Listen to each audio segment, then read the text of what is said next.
Hello future officers, this is Jai Rohila and I welcome you all to simply crack.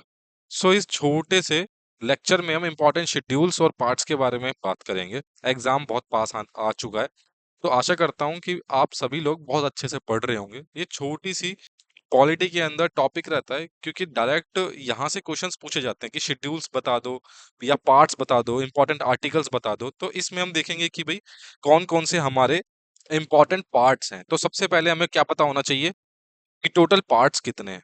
तो Indian constitution के अंदर total parts कितने हैं भाई? 25 टोटल पार्ट्स हैं। ठीक है। अगर शेड्यूल्स के बारे में बात करें, कितने टोटल शेड्यूल्स हैं? तो 12 टोटल शेड्यूल्स हैं। और टोटल आर्टिकल्स कितने हैं? 448 टोटल आर्टिकल्स हैं। तो सबसे पहले तो हमें ये बेसिक पता होना चाहिए कि हमारे इंडियन कॉन्स्टिट्यूशन, जो कि दुनिया का सबसे लेंथीएस्ट कॉन्स्टिट्यूशन है, उसके अंदर टोटल 25 पार्ट्स हैं, 12 शेड्यूल्स हैं और 448 आर्टिकल्स हैं। दूसरा क्वेश्चन यहाँ पे ये भी बन सकता है कि जब कॉन्स्टिट्यूशन बिल्कुल शुरुआत के अंदर लागू किया गया था, 1950 26 जनवरी 1950 में जब कॉन्स्टिट्यूशन लागू किया गया था, उस टाइम पे कितने आर्टिकल्स, कितने शेड्यूल्स और कितने पार्ट्स थे? तो उस टाइम पर 395 आर्टिकल्स, टोटल 8 शेड्यूल्स और 22 पार्ट्स थे। ठीक है। उसके बाद हमारे कॉन्स्टिट्यूशन के अंदर लगातार अमेंडमेंट्स हुए। ठीक है। और एज पर डेट 106 अमेंडमेंट्स अब तक हो चुके हैं। और फिर आर्टिकल्स, बहुत सारे आर्टिकल्स निकाले गए, नए आर्टिकल्स जोड़े गए, शेड्यूल्स के अंदर संशोधन हुआ, पार्ट्स के अंदर संशोधन हुआ। और आज की डेट में ये कंडीशन है, स्टार्टिंग में ये कंडीशन थी और 106 कॉन्स्टिट्यूशनल अमेंडमेंट्स हुए। तो सबसे पहले स्टार्ट करते हैं, हमें इसको याद कैसे करना है। अब याद हमको ऐसे करना है कि हमारे कॉन्स्टिट्यूशन में एक फ्लो बना हुआ है। ठीक है। एक फ्लो बना हुआ है कि सबसे पहले क्या आएगा? यूनियन आएगा। ठीक है। हम सबसे पहले, हमारी भारत माता आएगी, भारत के बारे में बात होगी। तो सबसे पहले क्या आएगा? हमारा देश आएगा, हमारा यूनियन आएगा और उसकी टेरिटरीज आएंगी, मतलब इंडिया और राज्यों के बारे में बात होगी। फिर जब हमारा देश आ गया, हमारे हमारे स्टेट्स आ गए, उसके बाद क्या आएंगे? लोगों के बारे में बात होगी। तो पार्ट वन के अंदर यूनियन और टेरिटरी, पार्ट टू के अंदर सिटीजनशिप, कि भाई लोगों को सिटीजनशिप दे दी। अब जब आपने लोगों को सिटीजनशिप दे दी है, तो उनके मौलिक अधिकारों की बात होगी। तो मौलिक अधिकार मतलब फंडामेंटल राइट्स, पार्ट थ्री के अंदर आ गए। और उसके बाद जब आपने लोगों को अधिकार दे दिए, तो अब जिम्मेदारी किसकी बनती है ये सारे अधिकारों को पालन करने की? या फिर जो अधिकार आप फंडामेंटल राइट्स में नहीं दे पाए हैं, तो और भी बहुत सारी चीजें गवर्नमेंट्स को करनी होती हैं, तो वैसे प्रिंसिपल्स गवर्नमेंट को देने पड़े। ठीक है। तो उसके बाद आती है गवर्नमेंट की जिम्मेदारी, part four of the constitution, directive principles of state policy. और उसके बाद पार्ट फोर ए बनाया जाता है। ये कॉन्स्टिट्यूशन अमेंडमेंट एक्ट से आया। कौन सी कॉन्स्टिट्यूशन अमेंडमेंट से? 42nd कॉन्स्टिट्यूशन अमेंडमेंट से ये फंडामेंटल ड्यूटीज आई। और कभी कभी ये क्वेश्चन भी पूछा जा सकता है कि फंडामेंटल ड्यूटीज, हम आगे भी देखेंगे फंडामेंटल ड्यूटीज, हम इसी लेक्चर में करेंगे कि फंडामेंटल ड्यूटीज कौन सी कमेटी ने रिकमेंड करी थी? तो स्वर्ण सिंह कमेटी ने। ठीक है। स्वर्ण सिंह कमेटी। ठीक है। स्वर्ण सिंह कमेटी ने फंडामेंटल ड्यूटीज को रिकमेंड किया था। अब फंडामेंटल ड्यूटीज के बारे में बात कर ली गई है, तो पार्ट फिफ्थ क्या बचा कि भाई अब गवर्नमेंट के बारे में बात होगी। ठीक है। गवर्नमेंट में क्या क्या होगा? एग्जीक्यूटिव होता है गवर्नमेंट के अंदर, फिर पार्लियामेंट और फिर लेजिस्लेचर, फिर आता है जुडिशरी और लास्ट में आता है CAG, comptroller and auditor general of India. तो हमें यहाँ पे क्या ध्यान रखना है कि पार्ट फिफ्थ किसके बारे में बात कर रहा है? यूनियन गवर्नमेंट के बारे में। अब जब केंद्र सरकार की बात हो गई है, तो राज्य सरकारों की बात कर लेते हैं। तो फिफ्थ के अंदर आ गया राज्य सरकार। तो यहाँ से ये फ्लो बनता जा रहा है। ठीक है। एक ये फ्लो के अंदर बात हो रही है, तो आपको ये याद रखना है ये फ्लो की पहले इंडिया आया, फिर सिटीजन्स आए, सिटीजन्स के अधिकार आए, फिर गवर्नमेंट की प्रिंसिपल्स आए, लोगों को ड्यूटीज के बारे में बताया गया, फिर केंद्र सरकार आई, फिर राज्य सरकार आई। ये हो गए छह। सातवां हो गया है डिलीट।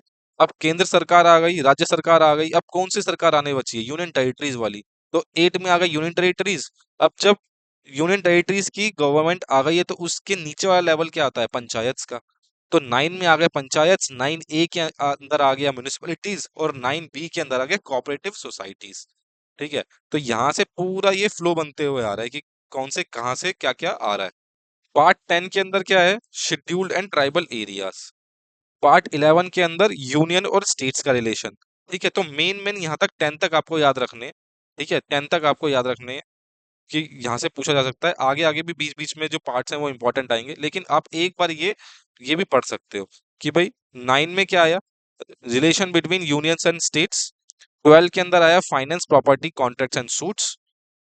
और देखिए जब आपकी 18 साल उम्र हो जाती है, 18 जब उम्र हो जाती है, तो इमरजेंसी जैसी सिचुएशन हो जाती है, क्योंकि आपको कॉलेज जाना है, ठीक है, स्कूल से आप छोड़ दिए गए हैं।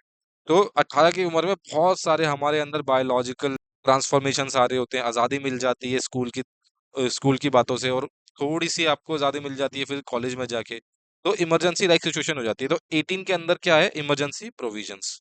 ठीक है, ये क्वेश्चन आ सकता है। ठीक है, क्योंकि मैं ये बहुत इंपॉर्टेंट पार्ट है इमरजेंसी वाला। तो पार्ट 18 के अंदर हमारे इमरजेंसी प्रोविजंस।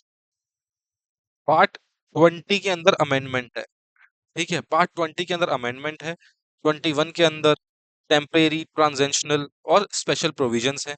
और पार्ट 22 के अंदर है हिंदी वाले अथॉरिटेटिव टेक्स्ट्स और रिपीट्स। तो ये करने की जरूरत नहीं है, ये करने की जरूरत नहीं है, ये इंपॉर्टेंट है। और ये इमरजेंसी प्रोविजंस इंपॉर्टेंट है, बाकी 1 से 10 इंपॉर्टेंट है। ठीक है, बाकी भी पूछे जा सकते हैं, लेकिन ये इंपॉर्टेंट है। फिर भाई हमारे 12 शेड्यूल्स के बारे में बात करते हैं। 12 शेड्यूल्स हम याद करेंगे स्ट्रिक्ट से, टीयर्स ऑफ ओल्ड पीएम। ठीक है, टीयर्स ऑफ ओल्ड पीएम से हम याद करेंगे। फर्स्ट शेड्यूल के अंदर टी से आ गया टेरिटोरियल जुरिस्डिक्शन। किस किस का टेरिटोरियल जुरिस्डिक्शन, स्टेट्स का और यूनियन टेरिटरीज का। देन ई से आ गया इमोल्यूमेंट्स। किस किस के इमोल्यूमेंट्स, ये लिखे हुए हैं यहाँ पर कि भाई सेकंड शेड्यूल के अंदर इमोल्यूमेंट्स कि इनकी क्या अलाउंसेस होंगी, क्या प्रिविलेजेस होंगे, क्या इमोल्यूमेंट्स होंगी। इमोल्यूमेंट्स मतलब कितने पैसे वैसे मिलेंगे, या फिर किस चीज के लिए एंटाइटल्ड हैं। किन किन के बारे में लिखा हुआ है, president of India, governor, speaker, deputy speaker of Lok Sabha, chairman deputy chairman of Rajya Sabha, speaker deputy speaker of legislative assembly in states, chairman and deputy chairman of legislative council in states, judge of supreme court, judges of high court और CAG, contemporary and auditor general of India। तो इन सब के बारे में second schedule में लिखा है। तो शेड्यूल के बारे में यही आएगा आपको कि भाई कौन सा शेड्यूल किसके बारे में बात कर रहा है। तो फर्स्ट शेड्यूल बात कर रहा है टेरिटोरियल जुरिस्डिक्शन के बारे में, सेकंड बात कर रहा है इमोल्यूमेंट्स के बारे में। फिर आता है हमारा ए से आता है अफर्मेशन, अफर्मेशन ओथ। थर्ड में कस्में खाई जाती हैं, union minister, candidate for election of parliament, member of parliament, जजेस of supreme court, CAG, state ministers, candidates for election of state legislature, MLA और हाई कोर्ट वाले जज। ठीक है, तो यहाँ पर क्या क्या हुआ, हमारे मिनिस्टर्स ये और हमारे एमपीज, ये होगा एमपीज और वो लोग जो कि पार्लियामेंट में इलेक्शन लड़ रहे हैं, तो उनकी भी अफर्मेशन कहाँ पर है, थर्ड शेड्यूल के अंदर। ठीक है, अफर्मेशन देते हैं कि मैं संविधान के तहत काम करूंगा, ये सब कुछ अफर्मेशन जो है वो थर्ड शेड्यूल के अंदर है। फिर आगे हमारा आर, आर से आगे भाई राज्यसभा, राज्यसभा की सीट्स की एलोकेशन दी हुई है फोर्थ शेड्यूल के अंदर। फिर आ गया एस, एस से आ गया शेड्यूल्ड एरियाज और शेड्यूल्ड ट्राइब्स। ठीक है, एस से क्या आ गया, शेड्यूल्ड एरिया, शेड्यूल्ड ट्राइब्स। अब ओ से आ गया अदर स्टेट्स, अदर स्टेट्स में क्या आ गया, ए एम टी एम। ठीक है, ए एम टी एम से ये हम याद करेंगे। ए एम टी एम की 6 शेड्यूल के अंदर कौन कौन सी स्टेट्स के बारे में बताया गया है, असम, मेघालय, त्रिपुरा, मिजोरम। असम, मेघालय, त्रिपुरा, मिजोरम, तो ये हो गया 6 शेड्यूल। सेवंथ के अंदर आ गया एफ, एफ मतलब फेडरल स्ट्रक्चर।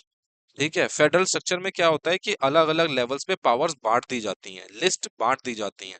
तो एफ के अंदर क्या है, फेडरल स्ट्रक्चर, 7 शेड्यूल और 3 लिस्ट के अंदर ये अलग अलग सब्जेक्ट्स जो है वो लिखे हुए हैं, यूनियन लिस्ट, कॉन्करेंट लिस्ट और स्टेट लिस्ट। ठीक है, यूनियन लिस्ट में 98 सब्जेक्ट्स हैं, स्टेट लिस्ट में 66 थे पहले और अब 59 है, कॉन्करेंट लिस्ट के अंदर पहले 47 थे और अब 52 है। ठीक है, तो ये 3 लिस्ट के बारे में 7 शेड्यूल बात करता है। फिर आता है भाई ओ, ओ से आगे ऑफिशियल लैंग्वेजेस। ठीक है, ओ से क्या है, ऑफिशियल लैंग्वेजेस की हमारी कौन सी ऑफिशियल लैंग्वेजेस हैं। तो सबसे पहले बताना चाहिए कितनी है, 22 हैं। ओरिजिनली कितनी थी, 14 थी। और ये सारी हमारी ओरिजिनल ये ऑफिशियल लैंग्वेजेस हैं। ठीक है, तो ये भी आपको ध्यान में रखना है कि कौन कौन सी ऑफिशियल लैंग्वेजेस हैं हमारी। नेक्स्ट आ गया एल, एल से आ गया लैंड। ठीक है, लैंड मतलब नाइन्थ। ठीक है, तो हम अब 1 2 3 4 5 6 7 8 और 9। ठीक है, फिर ये 10 11 और 12। तो 9 से क्या है, लैंड वाले इशू। ठीक है, तो लैंड रिफॉर्म्स के बारे में कौन बात करता है, 9 शेड्यूल बात करता है। फिर आ गया डी, डी से आता है डिफेक्शन। तो 10th शेड्यूल के अंदर है एंटी डिफेक्शन लॉ। ये कैस कब ऐड हुआ था? 52nd कॉन्स्टिट्यूशनल अमेंडमेंट से। फिर आ गया पी, पी से आ गया पंचायत। ठीक है, पंचायत कब कॉन्स्टिट्यूशन के अंदर डाला गया? 73rd constitution amendment act of 1992 के अंदर। तो 11 में आ गया पंचायत। 12 में आ गया म्यूनिसिपैलिटीज, एम। ठीक है, म्यूनिसिपैलिटीज। तो 73rd अमेंडमेंट एक्ट के अंदर पंचायत आया, तो 74th के अंदर आ गया म्यूनिसिपैलिटीज। इसके अंदर कितने सब्जेक्ट्स हैं? 18 सब्जेक्ट्स हैं, और इसके अंदर 29 मैटर्स हैं। ठीक है, और दोनों कॉन्स्टिट्यूशन अमेंडमेंट एक्ट किस ईयर के अंदर आई? 1992 के अंदर। ठीक है, तो हमने यहाँ पे बहुत आसानी से पार्ट्स कंप्लीट कर लिया, शेड्यूल कंप्लीट कर लिया। एक चीज मैं आपको यहीं पे ही बता देता हूँ, बहुत बढ़िया है ये फंडामेंटल ड्यूटीज याद करने का तरीका। तो सबसे पहले तो 51A के अंदर ये बहुत इंपॉर्टेंट आर्टिकल है। ठीक है, इंपॉर्टेंट आर्टिकल है ये। 51A के अंदर फंडामेंटल ड्यूटीज के बारे में लिखा गया है। टोटल कितनी फंडामेंटल ड्यूटीज हैं? डायरेक्टली वो क्वेश्चन में पूछा जाता है। तो 11 फंडामेंटल ड्यूटीज हैं। इनिशियली 10 थी, और उसके बाद ये 86th कॉन्स्टिट्यूशनल अमेंडमेंट एक्ट को लेके आए, और ये लास्ट वाली के वाली भी अमेंडमेंट जो है वो कॉन्स्टिट्यूशन के अंदर डाली गई। अब सबसे पहले तो आपको ये याद रखना है कि ये किसने करी थी। तो स्वर्ण सिंह कमेटी मैंने बता दिया, और 47 कॉन्स्टिट्यूशन अमेंडमेंट एक्ट के अंदर ये लाया गया, और 51A के अंदर ये फंडामेंटल ड्यूटीज हैं। कितनी फंडामेंटल ड्यूटीज हैं? 11। और ये भी पूछा जा सकता है, ये सब क्लॉज भी पूछे जा सकते हैं। कभी पूछ लेगा कि 51A सब क्लॉज भी जो है वो कौन सी फंडामेंटल ड्यूटी है। तो इसको भी याद करने का तरीका बहुत आसान है, एक बारी में आपको याद हो जाएगा बहुत आसानी से। तो ABCDEFGHIJ K तक यहाँ पर हमारी फंडामेंटल ड्यूटीज हैं, और इसी A for anthem, B for Bapu, C for consolidation, D से डिफेंड, ऐसे करके आपको याद हो जाएगा। तो A के अंदर एंथम है। एंथम मतलब कि भाई हम कॉन्स्टिट्यूशन के एंथम को, नेशनल फ्लैग को रिस्पेक्ट करेंगे, और कॉन्स्टिट्यूशन से हमारी पूरी हम चलेंगे, मतलब कॉन्स्टिट्यूशन से चलेंगे। फिर आ गया बी, बी के बापू के आइडियाज। बापू कौन से आइडियाज फॉलो करते थे? नोबल आइडियाज फॉलो करते थे। ठीक है, सी से आ गया कंसोलिडेशन, कि भाई हम इंडिया को कंसोलिडेटेड रखेंगे, उसकी यूनिटी और इंटीग्रिटी को प्रोटेक्ट करेंगे। डी से आ गया डिफेंड, कि हम नेशनल सर्विस जब भी बोलेंगे, हम हम सब मिलके जाएंगे। ठीक है, कभी ऐसा हो कि वॉर हो जाए बहुत बड़ी, चाइना से वॉर हो रही है, इधर पाकिस्तान से हमला कर दिया, और चाइना ये बांग्लादेश ने भी हमला कर दिया, म्यांमार, हमने चारों तरफ से हमला हो गया है। तो इसका मतलब हमारी आर्मी को और हेल्प चाहिए, हमें और रिक्रूटमेंट करने पड़ेंगे। तो आपको भी फिर डिफेंड कंट्री को डिफेंड करने के लिए बुलाया जाएगा, और आप वहां पे मना नहीं करेंगे। ठीक है, और उसके बाद ई से आ गया, ई से आ गया इक्वालिटी, कि हम सबके अंदर इक्वालिटी रखेंगे, और ब्रदरहुड की स्पिरिट को जगा के रखेंगे।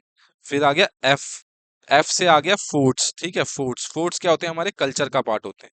तो फिर हम अपने कल्चर को इंटैक्ट रखेंगे, और हमारे हेरिटेज को प्रिजर्व करेंगे, वैल्यू करेंगे। जी से आ गया ग्रीन। ठीक है, ग्रीन, ग्रीन होता है हमारा एनवायरनमेंट, तो हमारे एनवायरनमेंट को हम इम्प्रूव करेंगे। ठीक है जी। फिर आ गया एच, एच से आ गया ह्यूमनिज्म और हाई टेक्नोलॉजी, की भाई हम साइंटिफिक टेम्पर डेवलप करेंगे, और ह्यूमनिज्म हम मानवता के अंदर अपना विश्वास लगा के रखेंगे। आई से आ गया इंजरी, कि हम किसी को इंजरी नहीं देंगे। ठीक है, हम वायलेंस नहीं करेंगे, किसी को भी क्षति नहीं पहुंचाएंगे, इंजरी नहीं पहुंचाएंगे। फिर आ गया जे, जे से जॉब, कि भाई हमको जॉब चाहिए, हमें एक्सेलेंस की तरफ भागना है। ठीक है, तो जे से आ गया जॉब, कि हमें एक्सेलेंस के पीछे भागना है, हमें अचीवमेंट करनी है, हमें इस बार पेपर निकालना ही निकालना है। ठीक है, तो ये आपकी कॉन्स्टिट्यूशनल ड्यूटी भी है कि इस बार आपको पेपर निकालना है भाई। ठीक है, तो ऑल द बेस्ट, इस बार आपका पेपर निकलना चाहिए। और के से आ गया नॉलेज, नॉलेज हमें कहाँ से मिलेगी? एजुकेशन से। ठीक है, तो 6 से 16 के बीच में बढ़िया एजुकेशन दिलानी है बच्चों को। ठीक है, तो यहाँ पे हमारा भाई ये छोटा सा क्यूट सा लेक्चर जो होता है वो खत्म। ठीक है, अच्छे से पढ़ते रहिए। मैं आपको फिर से ऑल द बेस्ट बोलता हूँ आपके एग्जाम के लिए। बहुत अच्छे से आप चीजें रिवाइज करिए, और अपने आप पे भरोसा बना के रखिए। बहुत इंपॉर्टेंट है कि लास्ट डेट्स पे भरोसा बना के रखना। मैं इतने सारे अपने दोस्तों को जानता हूँ, या फिर बच्चों को जानता हूँ, जो कि लास्ट मोमेंट के अंदर पैनिक करते हैं और एग्जाम देने ही नहीं जाते हैं। तो ऐसा आप मत करिएगा, एग्जाम देने जाइए, मॉक्स पे मॉक्स लगाइए, क्योंकि आपको आदत बनानी है। आपको आदत बनानी है कि 1 घंटे के अंदर, आधे घंटे के अंदर आपको सब कुछ कर देना है। ठीक है, आपको 5 मिनट के अंदर इंग्लिश कर देनी है, 10 मिनट के अंदर आपको सारा का सारा जीएस कर देनी है। ठीक है, और बाकी के सारे जो चीजें हैं, आपको रीजनिंग और आपका क्वांट, आपके लिए 45 मिनट आपको इन दोनों चीजों के लिए रखनी है। ठीक है, तो आपको स्ट्रेटेजी ऐसे बनानी है कि 15 मिनट के अंदर आप सारा जीके और इंग्लिश जो है वो निपटा सकें। ठीक है, तो भाई अच्छे से पढ़ते रहिए। जय हिंद।